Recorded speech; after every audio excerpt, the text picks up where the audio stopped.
आज पढ़ते हैं अलंकार। अलंकार बहुत ही खूबसूरत शब्द है जिससे आभूषण लगता है कि हाँ अलंकृत किया गया है या आभूषण पहना है, यानी सुंदरता का द्योतक है।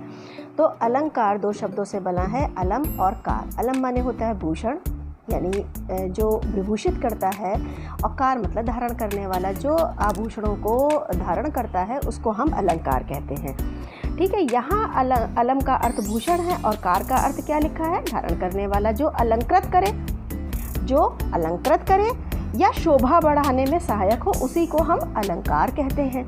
ठीक है, जिस प्रकार आभूषण को पहनने से स्त्री का क्या होता है, सौंदर्य बढ़ जाता है। स्त्री आभूषण पहनती है अपना सौंदर्य बढ़ाने के लिए, उसके सौंदर्य में चार चांद करने के लिए। इसी प्रकार अलंकार का प्रयोग काव्य के सौंदर्य को बढ़ाने के लिए किया जाता है। अलंकार का प्रयोग क्यों आज किया जाता है, जहाँ हमारे काव्य के सौंदर्य को बढ़ाया जाए वहाँ पर हम अलंकार का प्रयोग करते हैं। अलंकार के प्रयोग से शब्द और अर्थ में चमत्कार उत्पन्न हो जाता है। बिल्कुल एक अलग दिशा उसको कविता को, एक काव्य को अलग दिशा मिल जाती है, एक चमत्कार जैसा उत्पन्न हो जाता है। अतः काव्य के शब्द तथा अर्थ में काव्य में दो तरह के होते हैं, एक शब्द और एक अर्थ, दोनों में चमत्कार। अलंकार के भेद है ना, शब्दालंकार और अर्थालंकार।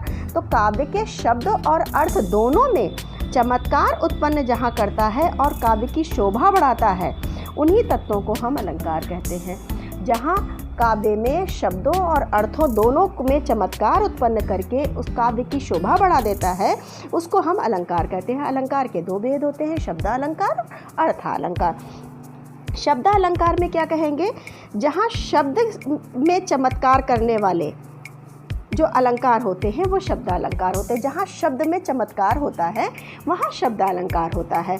जैसे अनुप्रास अलंकार, यमक है, श्लेष है, ये तुम लोगों ने पिछली कक्षा में पढ़ा है। अनुप्रास क्या होता है, जब एक वर्ण कई बार आता है, एक अक्षर कई बार आता है, तो वहाँ अनुप्रास अलंकार होता है। जैसे चारुचंद्र की चंचल किरणें खेल रही थी जलथल में, है, तो यहाँ चाचा चाचा शब्द की कितनी बार आवृत्ति हुई है। यमक अलंकार कहाँ होता है, जब एक ही वो शब्दालंकार है, चूँकि यहाँ एक ही शब्द जो है वो एक से अधिक बार आता है और उसका अर्थ अलग अलग होता है, तो वहाँ पर यमक अलंकार होता है। जैसे कनक कनकते सौगनी मादकता अधिकाय पढ़ा था ना।